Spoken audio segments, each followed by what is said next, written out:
Hey everybody, Foley here for the weekly news recap for the 6th to the 12th, February 2023. So we'll get into it. So Nintendo had a Nintendo Direct this week, showing off mostly it's just games that are going to be out the first half of this year, maybe a little bit into the second half of the year, but we'll go through them. So the first thing they showed off was some gameplay of Pikmin 4. We'll play now any second. There it goes. Yeah, so Pikmin 4 had kind of only been shown off very small amount before this. They just showed like just environments and stuff like that. We hadn't really seen any gameplay or anything like that. So this trailer is fairly long. It's about 3 minutes or so, but it does go pretty deep into how the new game is going to look, which is quite realistic, really. Well, cartoony realistic. Certainly more realistic than the previous entries in Pikmin, let's put it that way. If you're not familiar with Pikmin, you are a tiny alien man. You grow tiny alien Pikmin creatures. The tiny Pikmin all have different abilities or different elemental effects and stuff like that. Some of them are just really strong. Some of them can freeze people. Some of them can set things on fire and stuff like that. And you are generally going about trying to rescue your other tiny astronaut people. And that's pretty much the gist of Pikmin. So I'm gonna just start skipping ahead in this trailer because it just shows off some different things.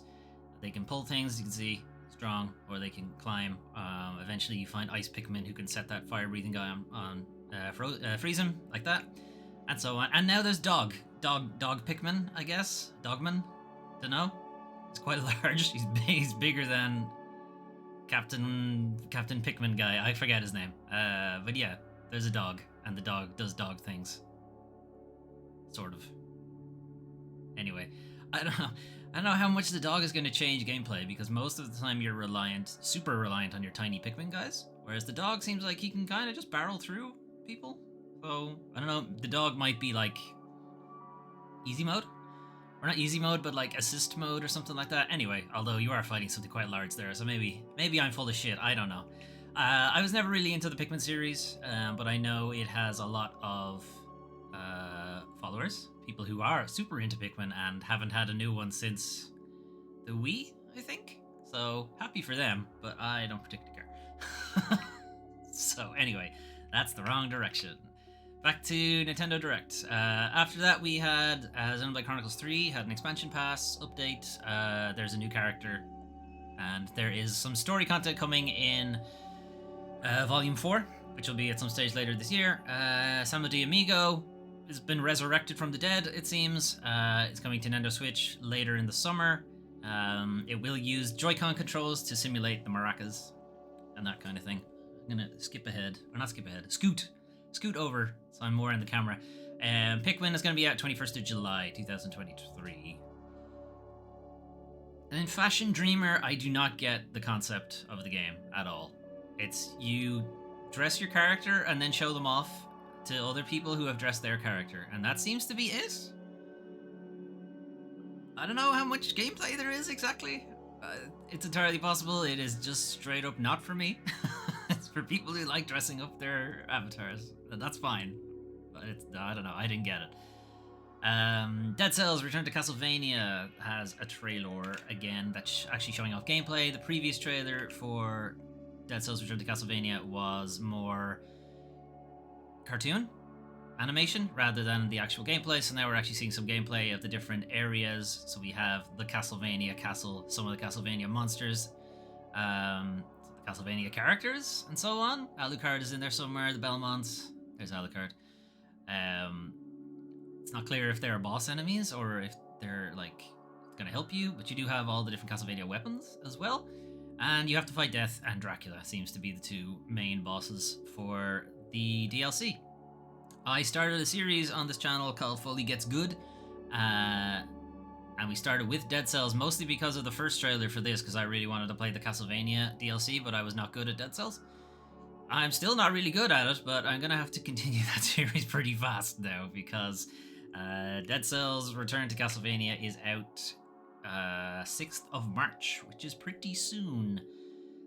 Then we had Tron Identity from Bithell Games. You may recognize Bithell Games as Mike Bithell who does a lot of kind of niche indie titles.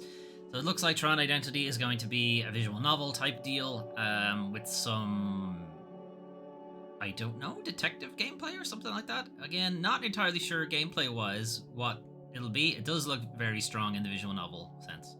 And why a Tron game now seems a bit strange, since the IP could not be any deader at this point. But okay, fine, sure. The Tron certainly always looked good, so I'm happy to see it, but, you know, it's strange. Anyway, YouTube has now spoiled it. Ghost Trick Phantom Detective has got a remaster and will be out at some stage when I go back to the Eurogamer article to check out. Ghost Trick is an old DS title where you are a phantom detective, as the name might suggest. I'm not sure if it is that you just die at the start of the game and now you're a ghost for the rest of it, or your character can astral project or something. I don't know. I never got into the story. It seems like he's dead. But the idea is you go around possessing things in the environment to prevent this other character from getting killed. So you go around like, you know, you possess a crane or something to drop something on an enemy, or you possess a switch to open the door for her, or that kind of thing. Like, so it's a puzzle type deal. That kind of thing. Anyway, you have like a set number of moves before she dies, and that sort of deal. Ghost Trick. Deca Police was announced. This was a new game that we had not seen before. This is from Level 5. Level 5 had kind of disappeared for a while. So I guess they've had their head down on this game, but then a bunch of other games that were also announced later on in the Switch, Nintendo Direct. So it seems like they've been busy, certainly. They have not disappeared. Deca Police seems to be Digimon Police. Or Tron Police. Instead, like, they are digital detectives or something. They go into the Digiverse, I think, or the virtual world, and they do their detective business in there.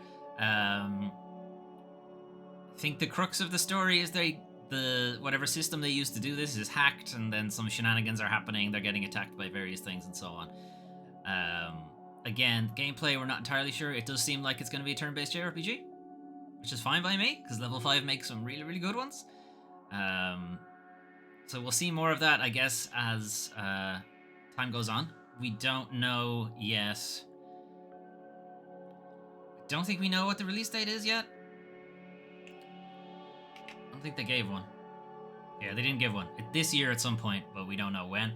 Bayonetta and the Demon. I forget, the Lost Demon. I knew there was another word to it. Bayonetta and the Demon Lad. You know him. Got a bit more of a gameplay look. It was suggested that you were controlling both characters at the same time in some previous trailers, but it wasn't particularly clear, or rather it wasn't confirmed whether or not you were. It has now been confirmed that you are indeed controlling Cereza, Bayonetta, before she became Bayonetta, and Cheshire, this lost demon cat thing. You're controlling them both at the same time. It seems that Cheshire is the main attacker, the brawler character, and Cereza is more of a support role. She can stun enemies or slow them down or root them to the spot and stuff like that, but she's not going to be all-out attack because she's just a child in this story. She's not Bayonetta yet. But that is the idea with that, and that is out pretty soon, I think. 17th of March, yeah, it's out pretty soon. We had started playing through the Bayonetta series. I played the first one.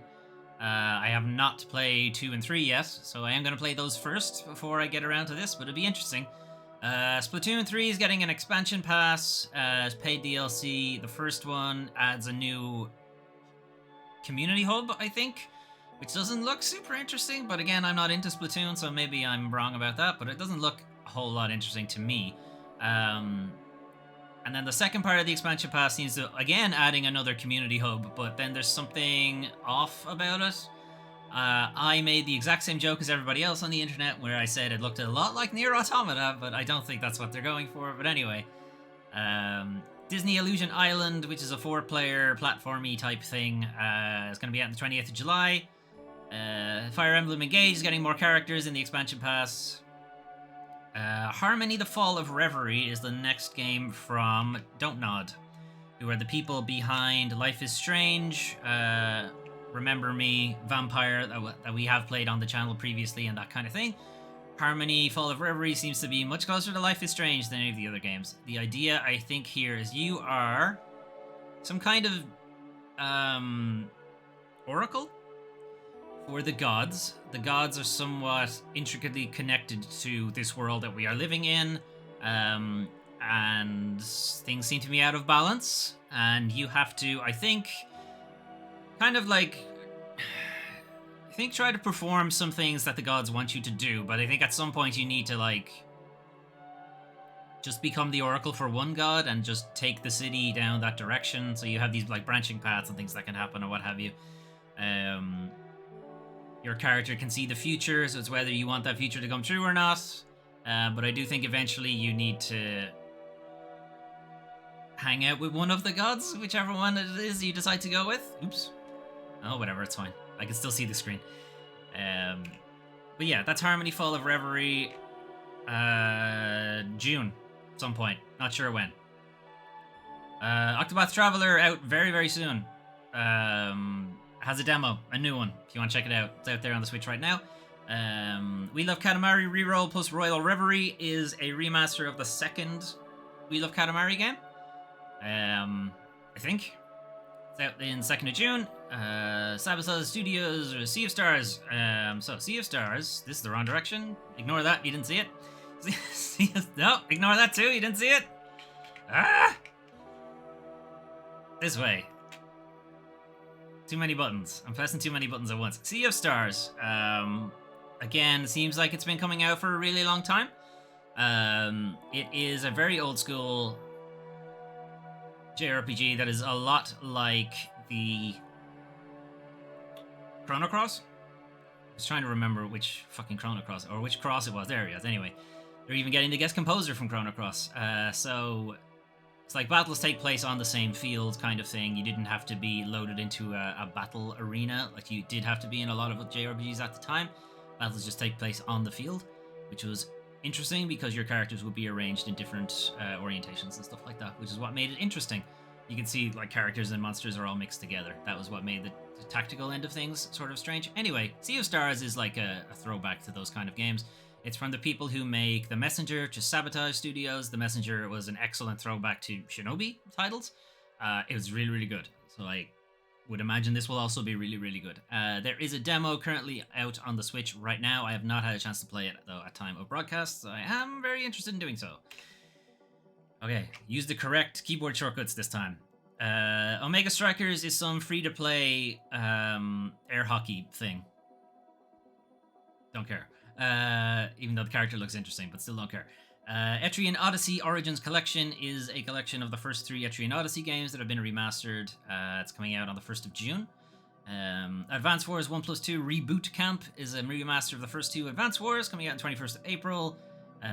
Kirby's Return to Dreamland Deluxe is a remaster of Kirby's Return to Dreamland. It also has a new demo out. It's coming out on the 24th of February, which is very soon. And then a really fun addition, Game Boy and Game Boy Color games are being added to Nintendo Switch Online. So if you're not familiar, Nintendo Switch Online also hosts a curated collection, shall we say, of NES and SNES titles. And Nintendo Switch Online Plus Expansion Pack has N64 titles.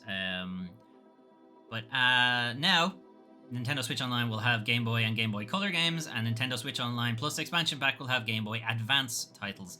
I've never owned a Game Boy in my life, so these would all be brand new games to me, other than Tetris, I guess. I have certainly played Tetris before, but there's Tetris, Super Mario Land 2 to 6, Super Mario Land 2, 6 golden coins, Legend of Zelda Link's Awakening DX, Gargoyle's Quest, among a bunch of other ones.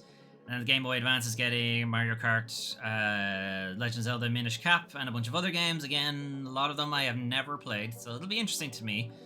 Maybe not to everybody else, but it'll be interesting to me. And then biggest announcement of the night was... No. That one. Wrong keyboard shortcuts. Was Metroid Prime Remastered. Had been rumored for a long time that they were working on a remaster for Metroid Prime. Now been, proven true. Here's Metroid Prime Remastered, and also, it's out. Go play it if you want. It's out right now. So it was stealth dropped, or mic dropped, whatever way you want to put it, that Metroid Prime Remaster is available on Nintendo Switch right now if you want to play it. If you want to wait for a physical version, though, you'll have to wait till March. I think it's the 3rd of March before physical copies will make their way, shipped out of factories and stuff like that. So it'll take a while if you want to have a physical cartridge, but otherwise you can play the digital version right now if you want to. Judging from screenshots, video gameplay, side-by-sides, it's a pretty decent remaster. But again, I've never played it because I didn't own a GameCube. I went from Super Nintendo and then became a PlayStation fanboy for a really long time, and still am, really. But yeah, the last Nintendo console I owned was the Super Nintendo, and then Nintendo Switch. So I've missed out on quite a few different games, and I'm happy that I can get back to them. I would like them to do the other Primes as well, because I haven't played them either. But we'll see. I guess if this one does well, they will do that too. So yeah, that's out right now. And again, physical version, 3rd of March, you'll have to wait.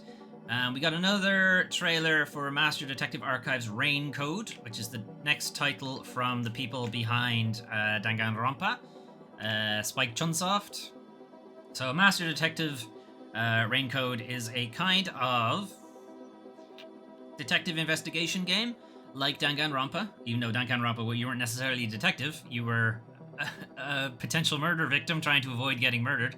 But anyway, this is set in a somewhat pseudo-future where you are a master detective with a bunch of other master detectives. You have special supernatural abilities. Yours, it seems to be that you can converse with demons, possibly. This person, I think, can tell if people are lying, I think is their deal. Another person can do perfect disguises. Another person can see the past of items or objects. Post-cognition as opposed to precognition. This person has incredible audio aptitude, and so on. Like, you all have different abilities. You're meant to work together with each other to figure out murders and stuff like that. And once you've done that, you drop into murder dungeons and try to find the... I don't know. It's maybe find the spirit of the person who killed other people or something like that. I don't know. It's an excuse for there to be a JRPG, I guess. But whatever. I am actually super interested in that game. Well, we'll see. June 30th. Gonna be a while. Then, Baton Kaitos 1 and 2, GameCube RPGs, are also getting a remaster, which is a bit insane. But great, because, again, not super interesting to me. It's a card-based JRPG. Card-based titles have been getting pretty good press recently, so Baton Kaitos 1 and 2 would have been way ahead of their time. So happy that fans of the game will get a chance to look at it, and people who are interested in card-based RPGs will have a chance to check it out. Summer at some point, not sure when. Another game from Level 5, Fantasy Life, The Girl Who Steals Time.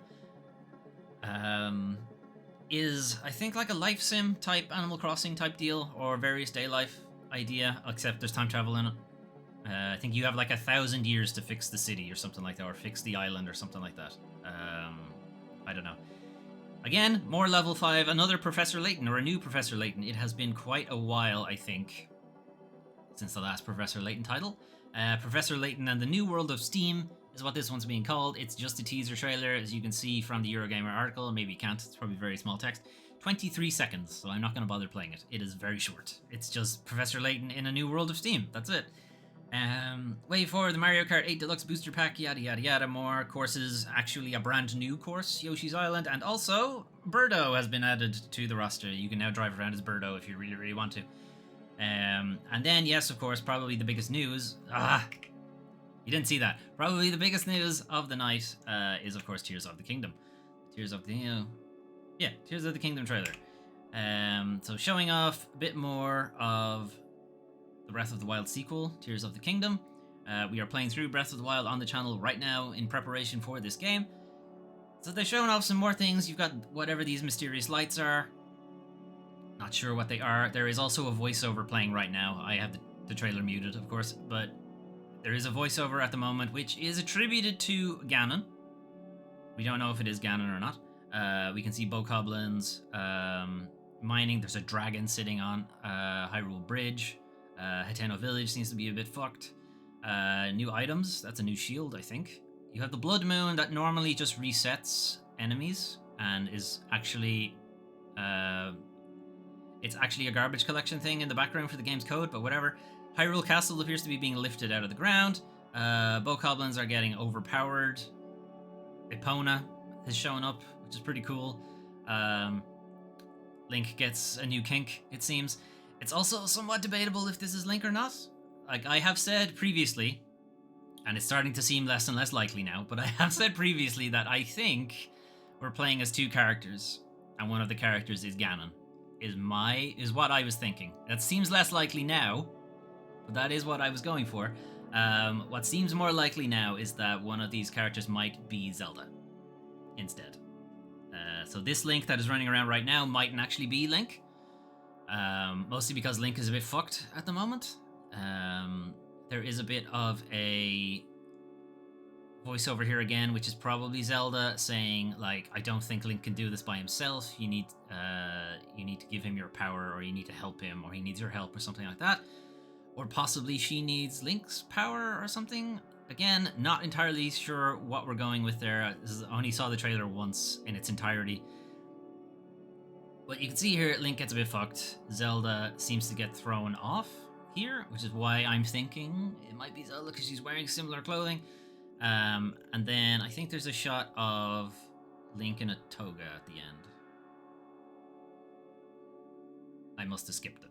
Okay, there's a shot of Link in a toga, which is what I had been thinking was Ganon because he was dressed like Ye Olde in the murals that you see when they're fighting Ganon.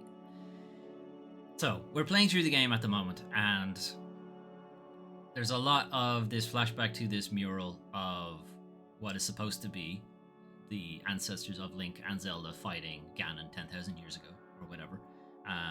And I would suggest that Link does not look like Link. Link looks like Ganon. He's got red hair, green clothing. It does not look like Link. You know, it's not blonde elf guy.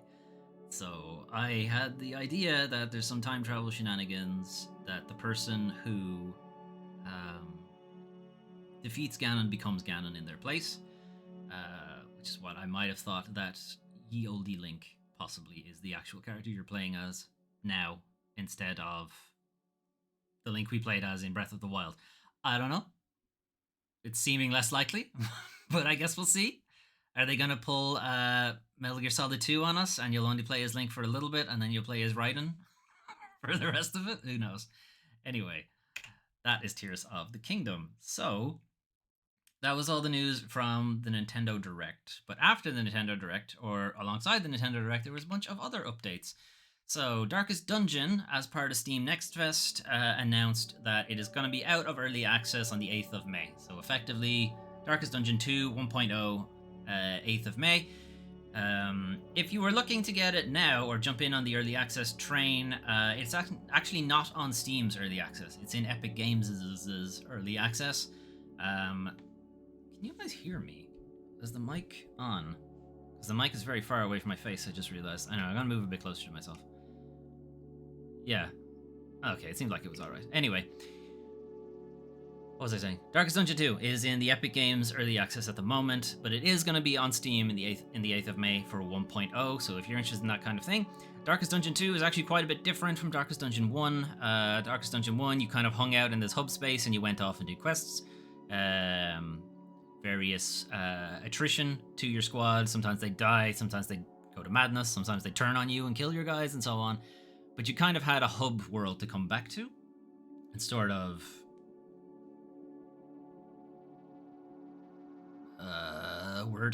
get back to normal, recruit more guys, get more resources, that kind of thing.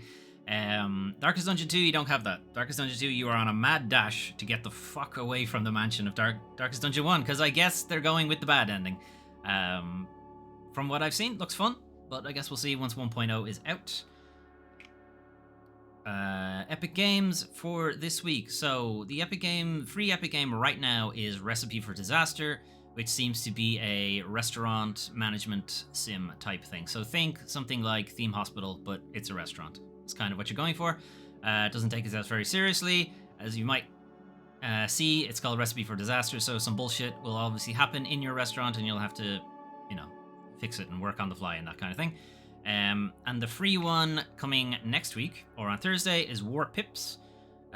War Pips, I think, is like a Worms game, more or less. So it's like an isometric Worms type deal. You probably have an idea what that is out. I am going to start changing how I do the Epic Games stuff going forward, so I'm going to be looking at the ones coming up instead of the ones that are free right now, because it segues a little bit better into those are some of the games you can play in the future, but what if you wanted to play something right now? You can play Metroid Prime Remastered, because it was released right alongside its debut on the Nintendo Direct. So, as stated during that, this is a remaster of the Metroid Prime game from the GameCube. I believe it is the first... I think it's the first time it's been Metroid first person. I think only Metroid Prime is the only time Metroid has been first person. But anyway, Metroid Prime is well loved from people who have played it. I was going to say it's a cult classic, but it's not. It's very much an overt classic of Metroid and GameCube.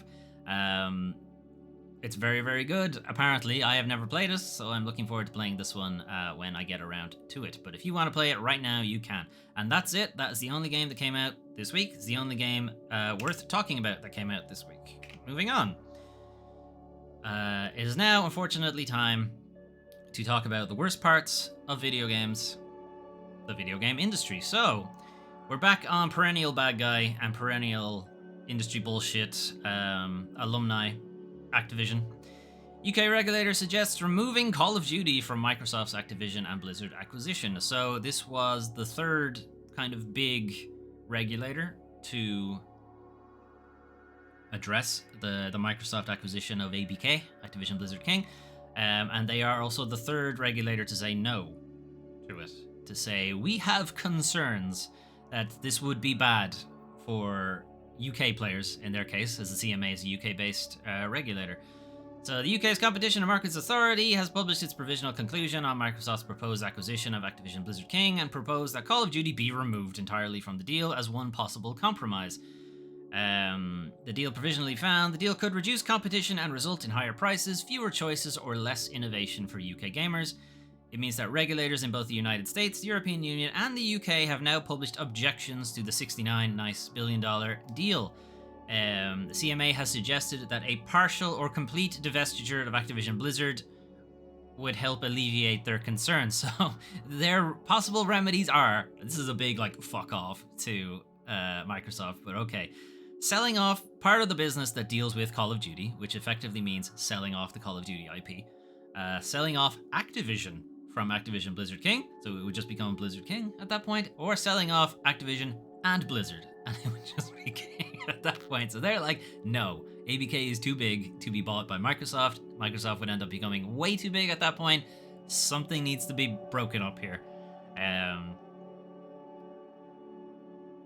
CMA has talked about Microsoft saying that we are committed to having Call of Duty appear on rival platforms for 10 years under contract, etc. And CMA were somewhat diplomatic about it, saying that, yeah, we'll look into that, but also a contract can be changed, business shenanigans, all that'll happen is you'll get a fine and consumers will still be put out and so on. So they prefer structural solutions such as removing Activision from the deal altogether. So that's a big, wow, get fucked. Will anything come from that? Who knows? The rest of this article is kind of stuff that we've already talked about, where it's Microsoft are committed to doing 100% stuff for Sony, Steam, Nintendo, and so on for Call of Duty and various other things. Sony coming back to say that once Microsoft have acquired somebody, they don't make things available anymore, which is true. They bought Bethesda. Starfield won't be appearing on PlayStation. Redfall won't be appearing on PlayStation, and so on. Tango Gameworks, their latest game, Hi-Fi Rush, won't be appearing on PlayStation. Ninja Theory, their latest game, Senua Sacrifice, won't be appearing on PlayStation, and so on. They have track record, is what I'm saying. But that wasn't all from Activision, because from the pits of the abyss slithers out Bobby Kotick to give his 2 cents. Bobby Kotick says UK will become Death Valley if Microsoft purchase isn't approved. So this was him appearing on some US business fucking talking heads show, but whatever. He said, whether it's the FTC or the CMA or the EU, they don't know our industry. I don't think they fully appreciate that it's a free-to-play business, that the Japanese and Chinese companies dominate the industry. Right, that's a lot of fear-mongering and dog whistling, really. So one, they don't know our industry, but Bobby fucking Kotick does. My hole. Regulators can't even about business. They don't necessarily even need to know the industry. They just need to know that this is bad for business. I don't think they fully appreciate that it's a free-to-play business. No, it's not. Call of Duty goes for 70, probably 80 euro at this point. Diablo, similarly. The only free-to-play part of that is King, maybe. The vast majority of the industry is not free-to-play. Very much is not free-to-play. And the idea that Japan and China are dominating it... Come on, Bobby. Come on here. There's a reason Microsoft has so much money you can throw around. He cites Activision's own struggles to enter the Japanese market. You have struggled entering the Japanese market because your games are bro shooters. Maybe make a game that appeals to the Japanese market and you might get in. He's saying that his inability to get into the Japanese market means nobody can get into it. But that has not been the case. That has very much not been the case. Fortnite is very big in Japan. Anyway, he had a bunch of other bullshit to say. The actual quote was, the UK wants to become the Silicon Valley of Europe. Now, aside, there are a lot of countries in Europe who have claimed that they want to be the Silicon Valley of Europe, or have claimed to be the Silicon Valley of Europe. And I would say, why would you want to be? Why would you want to be? They're shitheads, but okay. They want to be Silicon Valley of Europe or of the continent, and if deals like this can't get through, they're not going to be Silicon Valley, they'll be Death Valley. The idea is that pushing this deal through would somehow result in jobs and business coming uniquely to the UK and nowhere else is laughable. The UK currently is going through recession. It has cut itself off from its largest business partner, its largest trading partner, the EU. The idea that this one deal would somehow reverse all of that is... Come on, Bobby. Come on, you just want your payday. You just want your $69 billion. Fuck off. He's still not done, though. Now threats. Now overt threats. Activision Blizzard CEO Bobby Kotick will absolutely remain if the Microsoft merger falls through. So the idea was that if the whole merger... Sorry, I'm going to scroll past his face because I can't look at him. If the merger went through, Bobby would essentially take his payday and fuck off. But if he doesn't get his payday, he's going to stay on. Activision Blizzard CEO Bobby Kotick has revealed that he would absolutely remain at the megacorp if the planned acquisition of Microsoft does not proceed. If Microsoft's planned acquisition of Activision Blizzard stalls, current CEO Kotick will absolutely remain at the gaming giant to run the company. Now, here's the thing. The whole reason this merger, this deal is going ahead in the first place is because the share price tanked so much that it became viable for Microsoft to buy them. In fact, the share price is lower than the deal they're getting. This is a pretty good deal. So the share price would have tanked because they didn't release a bunch of games when they were supposed to. Overwatch 2 was delayed, Diablo 4 was delayed, and so on. The whole sexual harassment thing massively hindered the company. They lost a lot of people because of it. They're continuing to lose a lot of people because of it.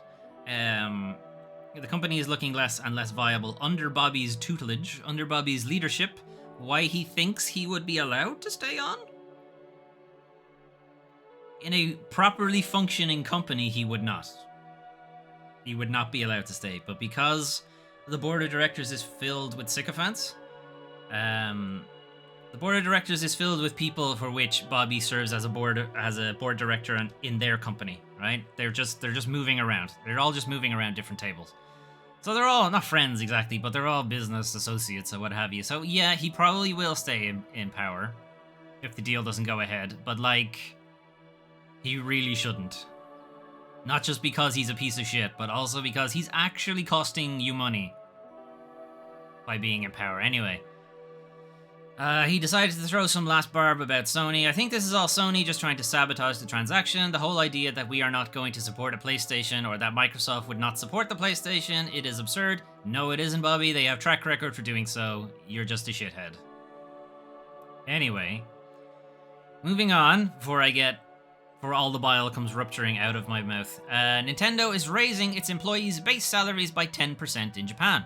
It's important for our long-term growth to secure our workforce, said Furukawa. So, this is somewhat on the foot of the Prime Minister of Japan, Fumio Kishida, saying that companies should pay workers more as inflation takes hold in the economy. Wow, why can't he be my fucking Prime Minister? Our Prime Minister is like, our Taoiseach, as he's called here, is like, no, that will drive up inflation somehow. Even though people not being able to spend money means the economy collapses and that's a recession, but okay.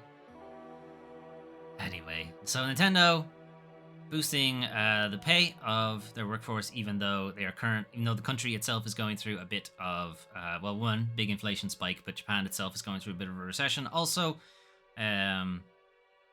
there have been sales and profits have been declining at Nintendo, mostly because it's the Switch hardware has kind of potentially reached saturation at this point. All the people who wanted one have one.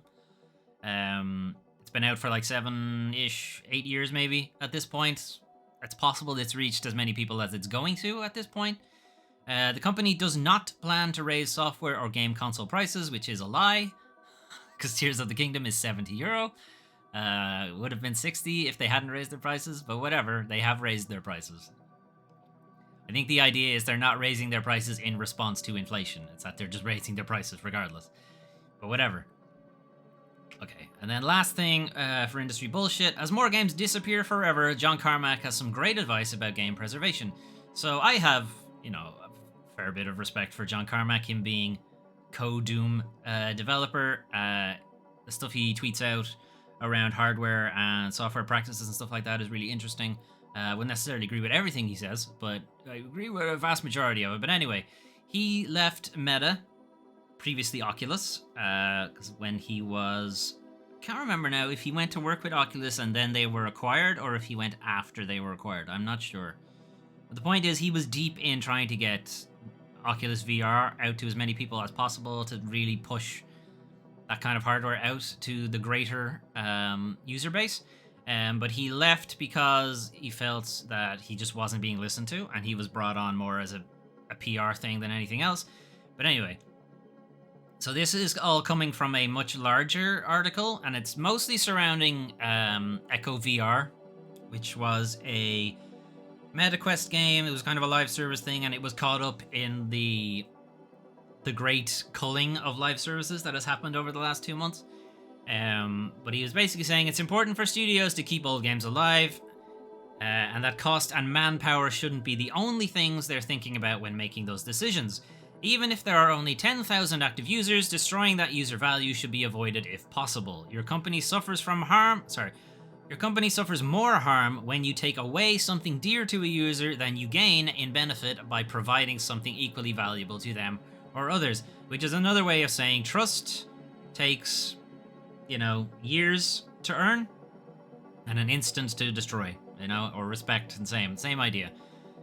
If you start taking away things from people, they will stop trusting you. That, it's Square Enix coming out with a new live service. Why would you bother giving them money? Because they axe everyone they ever bring out.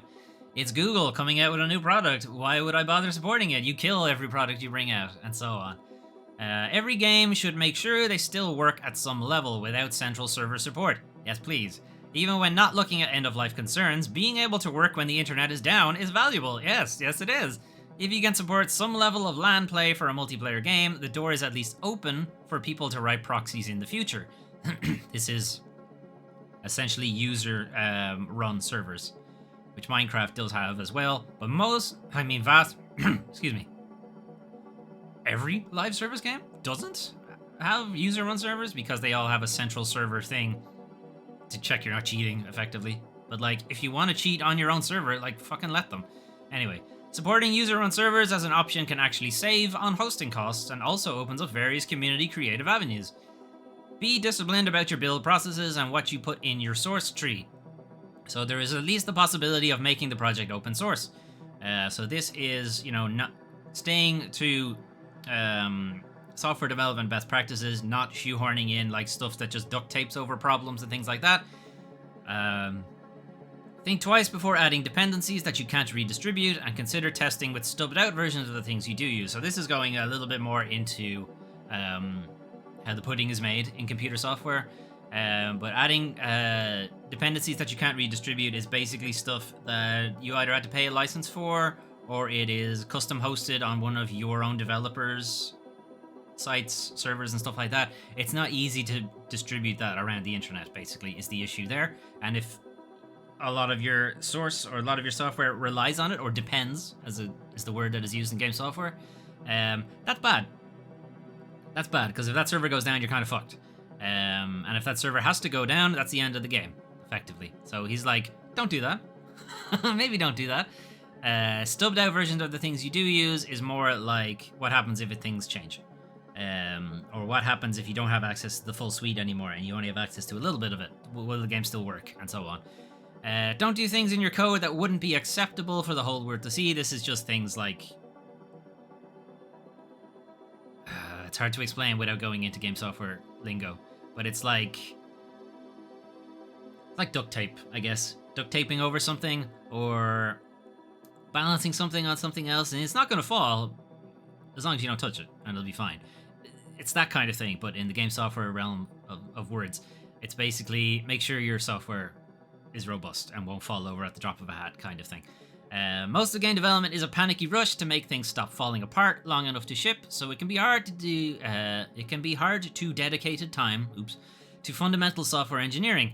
But there is a satisfaction to it, and it can pay off with less problematic late-stage development. So this is really more of a management issue, in that games are a lot of time just put together in the last 3 months of development. Like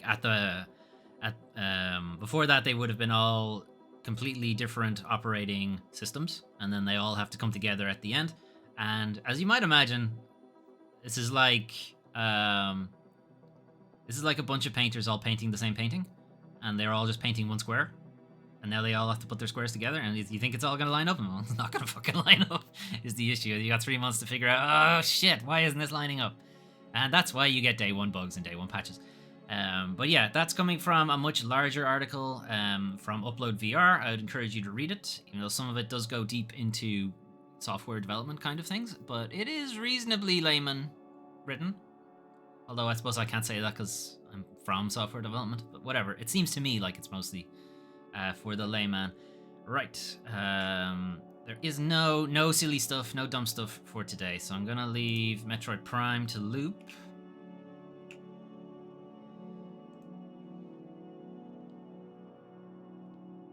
Anyway, so that was the news for the 6th to the 12th of February 2023. Nintendo Direct stuff is interesting. Pikmin for people who are interested in Pikmin. Metroid Prime remasters we're looking at here. Cool. Glad to see that that is out on... It is available, really, because it had been kind of locked to the GameCube. Although I think there was a Wii port. I don't remember. I think I remember somebody telling me there was a Wii port and it had like motion support for aiming and stuff like that. Not unlike Resident Evil 4. So that's pretty cool. Tears of the Kingdom kind of throws up more questions than answers. So even more questions now about that. Will there be another Direct before that's launched? Possibly. It's out in May. It's at the end of May. I think there is sometimes a Direct in the end of April, early May. So maybe. There might be. It might give us more information. But yeah, that's it from the Switch Direct, or Nintendo Direct. Darkest Dungeon 2 coming out of early access. Cool. They're finally done with it. We can actually take a look at it. I usually avoid playing games in early access. I don't know why, necessarily. I think it might just be coming because I used to be in QA and I just don't want to do the QA job anymore. It's possible, but I don't know. As I said, I'm going to start just looking at the Epic games that's coming soon. The free Epic game that's coming soon, instead of the one that's already out. Metroid Prime Remaster, the only game worth talking about that released this week. The Activision Microsoft deal, it does seem like there's a lot of pushback on it, but as I said earlier, they kind of take this position that is really strong and really forceful, more for the optics of it, rather than actually having any real issue with it. Like, a lot of these, if you went to trial with it, Microsoft would probably win just on the facts alone. So what'll probably happen is there'll be some concessions, and everyone will think, yeah, oh yeah, they really dragged some concessions out of them, and yeah, that'll be it. It'll still go through. I still don't think there'll be any issue with that deal. I'd be happy to prove wrong. Anything that hurts Bobby Kotick, really. Nintendo upping their salary is good. It's following on from Capcom. Capcom did something similar. Actually, they boosted it by like 30%, which is one a bit nuts, but also if they had that enough room to boost the salary by 30%, it might suggest that they were being underpaid at the time.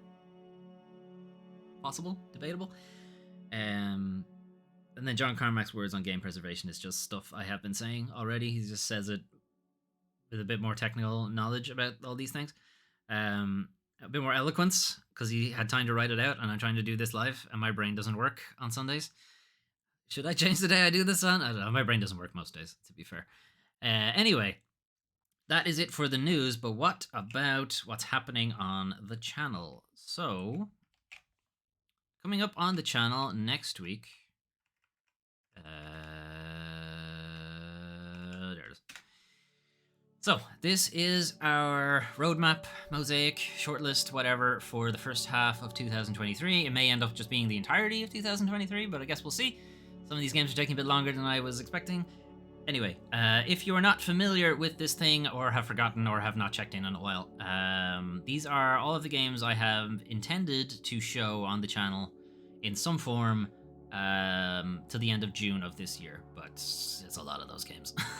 Chances are this is absolutely going to bleed over into the second half of this year as well. Anyway, the different icons. So the little yellow wedge is this game will be a full Let's Play. The green tick is the game has been featured on the channel already. So if it has both a yellow wedge and a green tick, that is a full Let's Play that is available over on the VOD channel if you want to check it out. If it doesn't have a yellow wedge, it is a one-shot video. We're just going to show it off once and then move on. Probably as part of Foley Plays Games for a Bit, which is a series where we take a look at newly released titles and just check out the first couple of hours of it. The yellow dots means it is in progress, so you can see Deliver Us Mars and Breath of the Wild are both in progress. The Grey Clock, it's on its way, probably pretty soon, probably be the next game we play. And if it has no symbol whatsoever, it'll be here eventually, but I just don't know when. So, this week we played Back Firewall, which is a play. Back Firewall is a first-person puzzle type thing. You play an update application inside a mobile phone that does not want to update, and more importantly, if it does update, it will delete you. So now you are basically frantically trying to prevent the update from happening, with the current OS being like stuck in your head as a backup, who is very funny and is trying to kind of help you and guide you through the area so that you can stop the update from happening. And along the way, you learn different things about the user of the phone itself. There's a kind of meta story going through with them. There's some stories about some kind of revolution happening with the different apps. There's some in-jokes about the different apps, Instagram and Facebook and stuff like that, and Instagram wanting access to the notification center and stuff like that. There's some very silly in-jokes in there. It is very funny. We played about 2 hours of it. I didn't want to go too far into it because it's a puzzle game, and I don't want to solve all the puzzles for you, basically. But you can check that out over on the VOD channel, as I said. It was very funny, and I really enjoyed it, and I'm going to play more of it. But next week, we are going to be continuing Resident Evil 4. So we are playing through the Resident Evil 4 original 2005 game that came out on the GameCube and PlayStation 2. We are playing the HD version of it, which has some weird bugs, but it's fine. It works. It is mostly the game that we played, or I played back in the day. We are at the castle. We have got to the part of the castle where Ashley has gotten herself captured. So we're at that part. If you played the game before, you know where that is. And if you played the game before, you know that's beyond the water room. The water room being an extremely difficult part of the game that I did in, I'm going to say first try, because I'm not going to count the first try. I'm not going to count the actual first try. I'm going to say I did a first try instead. Anyway, but because I did that, that means we are pretty resource poor at the moment. Anyway, fun shenanigans. We'll be continuing that on Monday and Saturday. Wednesday, we'll be continuing Deliver Us Mars as part of the Foley Fables series. The Foley Fables series is where we play games that have more of a narrative focus, and it effectively becomes story time with me. Deliver Us Mars is a sequel to Deliver Us the Moon, where we are on Earth. Earth has gone through a bit of a climate apocalypse. We're pretty low on power and resources. There was a moon base setup that was delivering power to the Earth, but then it went dark. That was essentially the setup for Deliver Us the Moon. As part of Deliver Us the Moon, those people who were on the moon decided to fuck off with some of our best technology and disappeared out into space and effectively left the rest of humanity for dead. Deliver Us Mars effectively catches up with them about 10 years later. And now we're on Mars, and possibly, some things have not gone well with this new colony. And that's kind of the gist of Deliver Us Mars.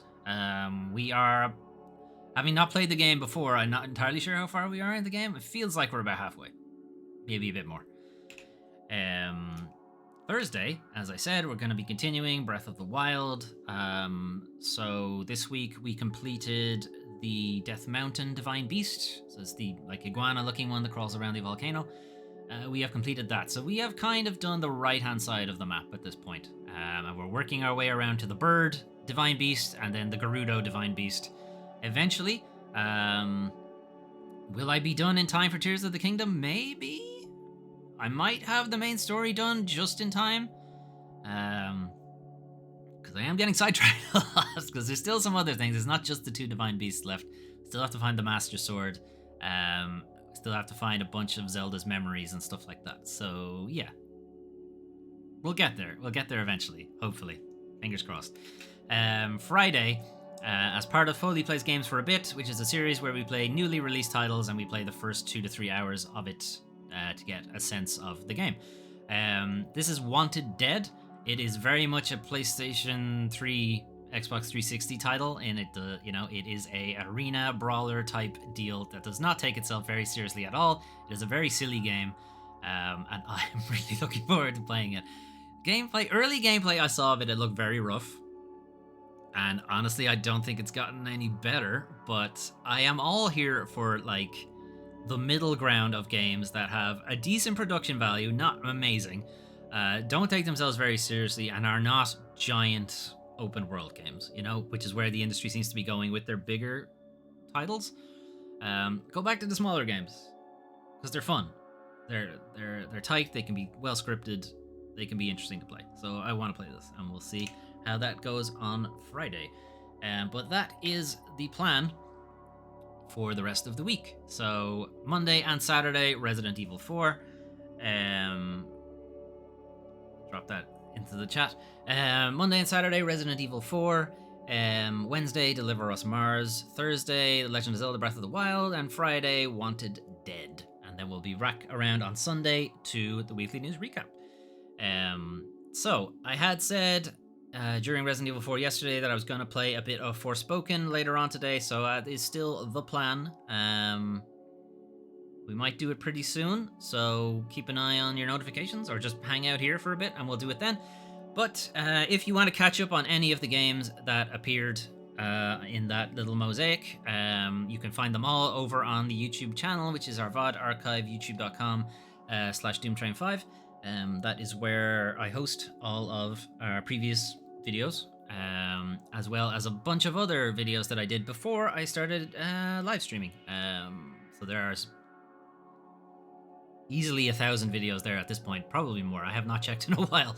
You can hang out there, subscribe. You'll get notified when new videos go live. Typically they go live the day after the stream, so you won't be too put out. If you want to hang out live in the chat with me, or just lurk and watch live, you can do that on twitch.tv/Doomtrain5, and you can hang out there. Okay, so I'm going to tear down the stream now to get ready for Forspoken, and we'll be back in 20 minutes, something like that. However long it takes me to get ready, basically. Alright, I'll see you guys in a bit. Thanks for anybody who was lurking, and see you in a couple of minutes for Forspoken. Bye-bye.